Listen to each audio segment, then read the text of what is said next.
Hello everyone, welcome to the study concept. Madhya Pradesh GK की MCQ series में आपका फिर से स्वागत है। और मध्य प्रदेश जीके पर ये लगातार सीरीज चल रही है, उसका ये 51वां वीडियो है, जिसमें कि लगातार मैं मध्य प्रदेश के टॉपिक वाइज वीडियोस ला रहा हूँ और हर टॉपिक पर डीप एनालिसिस पर ये क्वेश्चंस आधारित मैं आपके सामने ये वीडियो प्रस्तुत करता हूँ, जिसमें कि अगले 25 क्वेश्चंस मैंने इस वीडियो में लेके आया हूँ, जो कि बहुत ही ज़्यादा इंपॉर्टेंट है। तो वीडियो को अंत तक देखिएगा और वीडियो को लाइक और शेयर भी कीजिएगा, जिससे कि अन्य सारे परीक्षार्थी जो कि मध्य प्रदेश जीके का अध्ययन कर रहे हैं और उसको आगे समझना चाहते हैं, तो वो भी ज़्यादा से ज़्यादा मेरे इस वीडियो को देखकर मध्य प्रदेश जीके को ज़्यादा समझ पाएँ।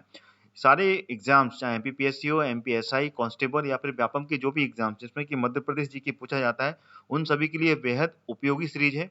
तो लगातार देखिए और लगातार मेरी इस सीरीज़ से जुड़े रहने के लिए मेरा चैनल स्टडी कॉन्सेप्ट आप सब्सक्राइब कर लीजिए ऑल नोटिफ़िकेशन के साथ में, जिससे कि आपको सारे वीडियोज़ के नोटिफ़िकेशंस मिलेंगे। तो ऑल का आपको रेडियो बटन सेलेक्ट करना है, देन उसके बाद ही सब्सक्राइब का बटन आपको क्लिक करना है, जिससे कि आपको सारी वीडियोज़ के नोटिफ़िकेशंस मिल पाएँगे।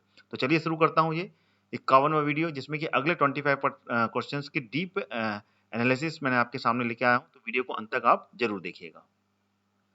ये लीजिए, आ गया पहला प्रश्न आपके सामने। निम्नलिखित कथनों में से जो असत्य कथन है, उसको छाँटना है, इसमें से कौन-सा असत्य है? कीटनाशक संयंत्र यंत्र जो कि बीना में स्थापित है, या फिर जीवाणु खाद संयंत्र जो कि भोपाल में स्थापित है, या फिर दानेदार मिश्रित खाद संयंत्र जो कि होशंगाबाद में है, या फिर डेयरी फार्म बावई में है। तो इसमें से कौन-सा जो ऑप्शन है जो कि गलत दिया हुआ है? तो इसमें से जो बा है, ठीक है ना, जीवाणु खाद संयंत्र जो कि इंदौर में स्थापित है, ये गलत दिया हुआ है। तो इसमें अपन को असत्य कथन कथन छांटना था, तो ये इसका सही उत्तर होगा। तो जीवाणु खाद संयंत्र है जो इंदौर में नहीं है, ये भोपाल में है। ये आपको ध्यान रखिएगा, भोपाल में स्थापित है, ना कि ये इंदौर में। बाकी के ये तीनों ऑप्शन जो दिए हुए हैं, ये बिल्कुल सही है। नाशक संयंत्र जो कि बीना सागर संभाग में आता है, सागर जिले में आता है, ठीक है ना, उसमें स्थापित किया गया है। और दानेदार मिश्रित खाद संयंत्र जो कि होशंगाबाद में स्थित है, और डेयरी फार्म बाबई में है, ठीक है ना, जो कि होशंगाबाद जिले के अंतर्गत आता है। चलिए आगे बढ़ते हैं। अगला प्रश्न आ गया, मध्य प्रदेश में ऑप्टिकल फाइबर का कारखाना कहाँ स्थापित किया गया है? विजयपुर में, मंडीदीप में, या फिर पीतमपुर या गुना में? तो इसका जो सही विकल्प है वो है मंडीदीप। मंडीदीप जो कि रायसेन संभाग के अंतर्गत आता है, और वहां पर ये ऑप्टिकल फाइबर का कारखाना स्थापित किया गया है, जो कि जापान, ध्यान रखिएगा, जापान के सहयोग से ये ऑप्टिकल फाइबर का कारखाना मंडीदीप में स्थापित किया गया है, ठीक है। और इसका जिला जरूर ध्यान रखिएगा, ये रायसेन जिले के अंतर्गत आता है। लीजिए आगे अगला प्रश्न आपके सामने। मध्य प्रदेश में कौन सा जिला पावर लूम के लिए जाना जाता है? खंडवा, खरगोन, बड़वानी या फिर बुरहानपुर? तो इसका बुरहानपुर बिल्कुल सही विकल्प है। बुरहानपुर जाना जाता है ये पावर लूम के लिए, ठीक है ना। और बुरहानपुर हथकरघा उद्योग, ठीक है ना, ये भी याद रखिएगा, हथकरघा इस उद्योग के लिए भी काफी ज्यादा प्रचलित है, ठीक है ना। तो this is the correct answer. अगला प्रश्न आ गया, मध्य प्रदेश देश का पहला जो रत्न परिष्कृत केंद्र है, वो मध्य प्रदेश में कहाँ स्थापित किया गया था? जबलपुर में, बुधनी में, पन्ना में, या फिर विदिशा में? तो पहला देश का जहाँ पे कि रत्न को परिष्कृत यानी कि उसको पॉलिश किया जाता है, रिफाइन, उसको बिल्कुल सही तरीके से तैयार किया जाता है, वो जबलपुर में स्थापित किया गया था, ठीक है ना। चलिए आगे बढ़ते हैं। अगला विकल्प आ गया, कैलेंडरिंग प्लांट कहाँ पर स्थापित है? उज्जैन, देवास, सतना, या इनमें से कोई नहीं? तो इसका जो सही विकल्प है वो है उज्जैन। कैलेंडरिंग मतलब कि कलरिंग करने का, रंगाई छपाई करने का जो प्लांट है वो उज्जैन में स्थापित किया गया है, ठीक है। अगला प्रश्न आ गया, मध्य प्रदेश में चंदेरी किस उद्योग के लिए जाना जाता है? साड़ी के उद्योग के लिए, बर्तन उद्योग, बेकरी उद्योग, या इनमें से कोई नहीं? तो साड़ी उद्योग के लिए विश्व भर में प्रसिद्ध है। यहाँ पर चंदेरी यानी कि चंदेरी की साड़ियाँ यहीं पर बनाई जाती हैं, जो कि विश्व में प्रसिद्ध हैं। साथ ही साथ यहाँ पर जरी का कार्य भी होता है, जो कि चंदेरी में तो होता ही है, जो कि चंदेरी कहाँ पर है? ये अशोकनगर में है, ठीक है ना, अशोकनगर में, ठीक है। और अशोकनगर किस संभाग में आता है? ये आता है ग्वालियर, ठीक है ना, ग्वालियर संभाग में आता है। और जरी का कार्य चंदेरी में तो होता ही है, साथ ही साथ में भोपाल, मध्य प्रदेश की राजधानी भोपाल में भी जरी का कार्य होता है, ठीक है। अगला प्रश्न आ गया, कैट कहाँ स्थापित है? मध्य प्रदेश में कैट, जिसको कि कहते हैं लेजर लेजर किरण का जो अनुसंधान केंद्र है, वो उस नाम से जानते हैं। तो ये कहाँ पर स्थापित है? भोपाल में, इंदौर में, ग्वालियर में, या फिर जबलपुर में? तो इसका सही विकल्प है इंदौर में। इंदौर में स्थापित है ये, जिसको कि कैट के नाम से भी जानते हैं, और साथ ही साथ लेजर किरण ऊर्जा अनुसंधान केंद्र के नाम से भी जानते हैं, जो कि इंदौर में स्थापित किया गया है। इसका जो नाम है कैट, ये 2005 देखिए दिसंबर 2005 में इसको नाम दिया गया और इसका नाम बदल के राजा रमन्ना प्रौद्योगिक केंद्र के कर दिया गया था। ये जरूर ध्यान रखिएगा, राजा रमन्ना प्रौद्योगिक केंद्र, ठीक है। वर्बली में बता रहा हूँ आपको, आपको याद करना है, राजा रमन्ना प्रौद्योगिक केंद्र के नाम से भी इसको जानते हैं, और लेजर किरण ऊर्जा अनुसंधान केंद्र, और इसको कैट भी कहा जाता है, ठीक है। अगला प्रश्न आ गया, मध्य प्रदेश शासन ने उद्योग विभाग द्वारा जो परीक्षण केंद्र है वो कहाँ स्थापित किया गया? इंदौर में, भोपाल में, देवास में या फिर ग्वालियर में? तो इसका जो सही विकल्प है वो है इंदौर। इंदौर में जो औद्योगिक परीक्षण किया जाए, ठीक है, उसकी क्वालिटी को सुधारा जा सके, उसके लिए ये परीक्षण केंद्र स्थापित किया गया था, ठीक है। अगला प्रश्न आ गया, मध्य प्रदेश औद्योगिक निगम के द्वारा संचालित एम्पोरियम का नाम क्या रखा गया है? पूर्णिमा, मृगनयनी, सरस्वती या फिर गायत्री? तो उसका नाम है मृगनयनी। मृगनयनी नाम से ये एम्पोरियम का नाम रखा गया है, और पूरे भारतवर्ष में टोटल मध्य प्रदेश के 10 एम्पोरियम है, ठीक है, ये आपको याद रखना है। चलिए आगे बढ़ते हैं। अगला प्रश्न आ गया, इस उद्योग के लिए तेंदुपत्ता का उपयोग होता है। जो तेंदुपत्ता है, दिया असलाई, बीड़ी, लाख या गोंद के उद्योग के लिए? तो इसका उपयोग बीड़ी बनाने के लिए होता है, बीड़ी के लिए तेंदुपत्ता उपयोग किया जाता है, ठीक है। अगला प्रश्न आ गया, मध्य प्रदेश माइनिंग कॉर्पोरेशन का मुख्यालय कहाँ पर है? सागर, भोपाल, जबलपुर या विदिशा?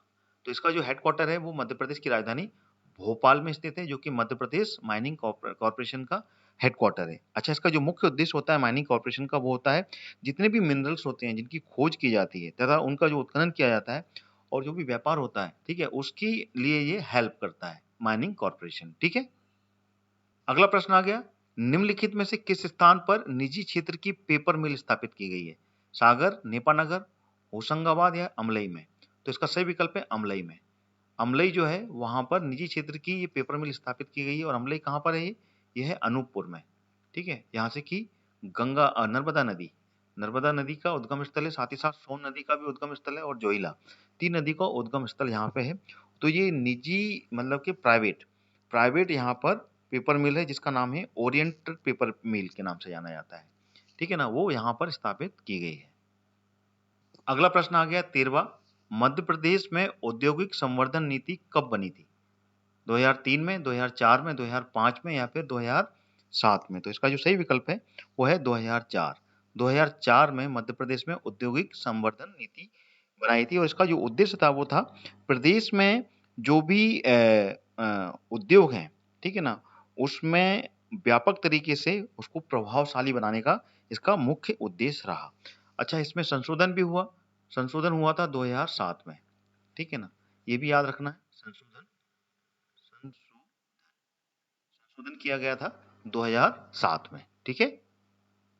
अगला प्रश्न आ गया, मध्य प्रदेश सरकार द्वारा घोषित औद्योगिक केंद्र में केंद्रीय सरकार के द्वारा कितने केंद्र स्वीकृत किए गए हैं? 3, 6, 11 या फिर 9? तो इसमें सही विकल्प है 6। टोटल 6 केंद्रीय सरकार के द्वारा ये केंद्रीय जो उद्योग हैं, औद्योगिक केंद्र यहाँ पर स्थापित किए गए हैं, और वो 6 कौन-कौन से हैं वो मैं यहाँ पर बिल्कुल लिखूंगा आपको, क्योंकि ये बहुत इंपॉर्टेंट है, इस पे क्वेश्चन जरूर बनते हैं, इसलिए इनको आपको बिल्कुल याद कर लेना है। पहला पीथमपुर, जिसको कि भारत का डेट्राइट कहा जाता है, ठीक है, इसको आपको याद कर लेना है कि इसको भारत का डेट्राइट कहा जाता है, पीथमपुर, ठीक है ना, जो कि कहाँ पर है? धार जिले में है। दूसरा जो है वो कहाँ पर है? वो है पन्ना में, जिसको बोलते हैं पुरैना पन्ना, ठीक है ना। और तीसरा पीलू खेड़ी, ये कहाँ पर है? पीलू खेड़ी, ये है राजगढ़ में, ठीक है। 3 ये हो गए। चौथा यहाँ लिखता हूं, चौथा जो कि है झाबुआ में, मेघनगर झाबुआ, ठीक है। पांचवा है वो है मनेरी मंडला, और छठवा जो है वो कहाँ पर है? वो है भिंड में, मालनपुर, जो कि मैं कई बार प्रश्नों में आपको बता भी चुका हूं, ठीक है ना, जो कि भिंड में है, ठीक है। क्लियर हो गया?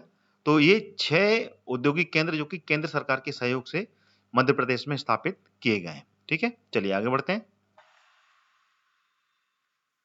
आगे जाने से पहले मैं आपको बताना चाहूंगा अनअकैडमी के बारे में।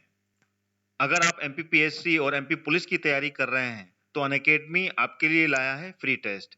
आइए जानते हैं ये कौन कौन से टेस्ट हैं और आप इनको देकर अपनी तैयारी को कैसे मजबूत कर सकते हैं। यह टेस्ट दे सकते हैं वो भी फ्री में। जो भी बच्चे एमपीपीएससी की तैयारी कर रहे हैं उसके लिए अनअकैडमी लाया है चैंपियनशिप टेस्ट सीरीज। यह टेस्ट सिर्फ आपकी तैयारी पूरी नहीं कराएगा, उसके साथ साथ मौका देगा अनअकैडमी का 1 मंथ का फ्री सब्सक्रिप्शन जीतने का।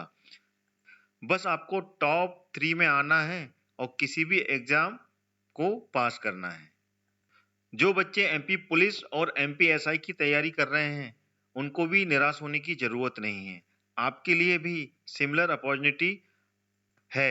आज ही हिस्सा लीजिए और अपनी तैयारी को मजबूत करें। पाएं मौका अनअकैडमी के सब्सक्रिप्शन जीतने का।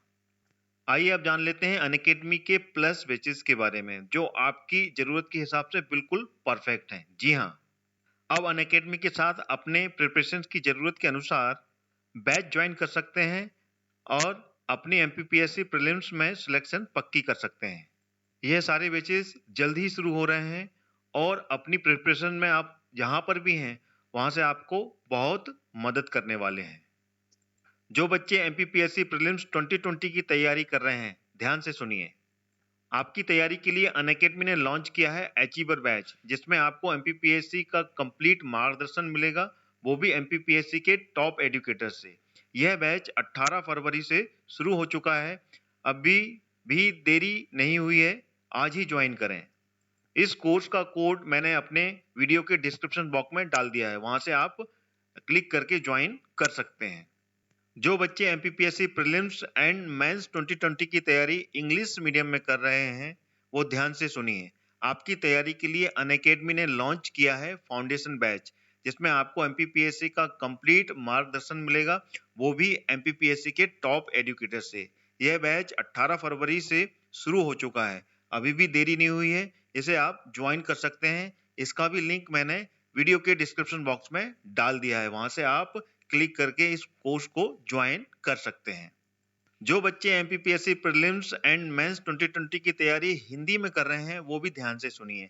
आपके लिए अनअकैडमी ने लॉन्च किया है लक्ष्य एमपीपीएससी फाउंडेशन बैच, जिसमें आपको एमपीपीएससी का कंप्लीट मार्गदर्शन मिलेगा, वो भी एमपीपीएससी के टॉप एजुकेटर से। यह बैच 19 फरवरी से शुरू हो चुका है, अभी भी देरी नहीं हुई है, आप इसको ज्वाइन कर सकते हैं। इसका भी लिंक मैंने वीडियो के डिस्क्रिप्शन बॉक्स में डाल दिया है। अनअकैडमी में इंडिया के टॉप एजुकेटर्स आपको पढ़ाते हैं, तो आज ही ज्वाइन करें, देरी किस बात की है, और अपना लक्ष्य हासिल करें। और जब आप ज्वाइन करेंगे तो मेरा कोड यूज करना मत भूलिएगा। जैसे ही आप मेरा कोड यूज करेंगे इंस्टेंट 10% का डिस्काउंट मिलेगा। मेरा रेफरल कोड है हरदयाल कुशवाहा, जो कि कैपिटल लेटर में लिखा हुआ है। तो जल्द ही इस ऑफर का फायदा उठाइए, आखिरी कुछ दिन ही शेष रह गए हैं। 1 मार्च से ये डिस्काउंट 10% से घटकर 5% हो जाएगा। तो आज ही सब्सक्राइब करें और मेरा रेफरल कोड लगाना मत भूलिएगा। जैसा कि मैंने बताया आपको, मेरा रेफरल कोड है कैपिटल लेटर में जो आपको लिखा हुआ है हरदयाल कुशवाहा। अगला प्रश्न आ गया आपके सामने, Madhya Pradesh software technology park कहां पर स्थापित है? इंदौर में, भोपाल में, ग्वालियर में या फिर उज्जैन में? तो इसका सही विकल्प है इंदौर। मध्य प्रदेश के इंदौर में ये सॉफ्टवेयर टेक्नोलॉजी पार्क है जिसका नाम है क्रिस्टल। ये जरूर ध्यान रखिएगा, क्रिस्टल नाम से सॉफ्टवेयर टेक्नोलॉजी पार्क स्थापित किया गया है इंदौर में। अगला प्रश्न है, मध्य प्रदेश में जेम्स एंड ज्वेलरी पार्क कहाँ स्थापित किया जा रहा है? रतलाम, इंदौर, भोपाल, इंदौर या फिर जबलपुर? तो वो है इंदौर। इंदौर में जेम्स एंड ज्वेलरी पार्क स्थापित किया जा रहा है, तो इंदौर इसका सही विकल्प है। अगला प्रश्न, मध्य प्रदेश में लघु उद्योग पंचायत का आयोजन कब किया गया था? 2005, 2006, 2007 या फिर 2008? तो इसका सही विकल्प है 2007 में लघु पंचायत का आयोजन किया गया था और ये भोपाल में हुआ था। मुख्यमंत्री श्री शिवराज सिंह चौहान ने इसका आयोजन किया था। अगला प्रश्न आ गया, मध्य प्रदेश में नेशनल फर्टिलाइजर का कारखाना कहां पर स्थापित है? विजयपुर, गुना, सीतामऊ, मंदसौर, नीमच, मंदसौर या फिर जावरा, मुरैना? तो इसका सही विकल्प है जावरा, मुरैना में स्थापित है नेशनल फर्टिलाइजर का जो कारखाना। ठीक है। अगला प्रश्न आ गया, मध्य प्रदेश में तकनीकी परिषद की स्थापना किस जिले में की जा रही है? भोपाल, जबलपुर, गुना या सीधी? तो वह है भोपाल। मध्य प्रदेश के भोपाल में तकनीकी परिषद की स्थापना की जा रही है। अगला प्रश्न आ गया, निम्न में से कौन सा प्लांट खनन मंत्रालय के अंतर्गत नहीं आता? Western coal field limited Nagpur, northern coal field limited Singrauli या कैलेंडरिंग प्लांट उज्जैन या हिंदुस्तान कॉपर प्रोजेक्ट लिमिटेड? तो इसमें से खनन मंत्रालय के अंतर्गत कौन सा नहीं आता है? तो वो है कैलेंडरिंग प्लांट, जो कि उज्जैन में स्थापित है। इससे मैंने पिछले प्रश्न में इसको कवर किया है, और ये मध्य प्रदेश राज्य औद्योगिक निगम जो है उसके अंतर्गत आता है। ये मैं आपको पिछले भी बता चुका हूँ, ठीक है। बाकी के ये तीनों विकल्प जो हैं ये माइनिंग के अंतर्गत आते हैं, क्योंकि इसमें ये कोयले के लिए है, ठीक है, और सिंगरौली ये भी कोयले के लिए, नॉर्दर्न सोल फील्ड लिमिटेड और हिंदुस्तान कॉपर प्रोजेक्ट लिमिटेड ये कॉपर की माइनिंग के लिए बालाघाट में स्थापित है, ठीक है। अगला प्रश्न आ गया, निम्न में से कौन सा युद्ध उपकरण का कारखाना नहीं है? Government ordnance factory Khamaria, gun carriage factory Jabalpur, government ordnance factory Jabalpur या फिर ग्रे आयरन फैक्ट्री जबलपुर? तो इसमें से सही विकल्प है ग्रे आयरन फैक्ट्री जबलपुर, जो कि युद्ध उपकरण नहीं बनाता है। ये ग्रे आयरन फैक्ट्री जो लोहा जो होता है, कच्चा लोहा, उसका उत्पादन किया जाता है, ये उसकी फैक्ट्री है, ठीक है। उसके उत्पादन के लिए ये ग्रे आयरन फैक्ट्री जबलपुर का कारखाना है, ठीक है। तो this is the correct fact. अगला प्रश्न आ गया, मध्य प्रदेश हस्तशिल्प विकास निगम की स्थापना कब हुई थी? 1961 में, 1965, 1976 या 1981? तो इसका सही विकल्प है 1981। 1981 में मध्य प्रदेश में हस्तशिल्प विकास निगम की स्थापना की गई थी। तो विकल्प दा इसका बिल्कुल सही उत्तर है।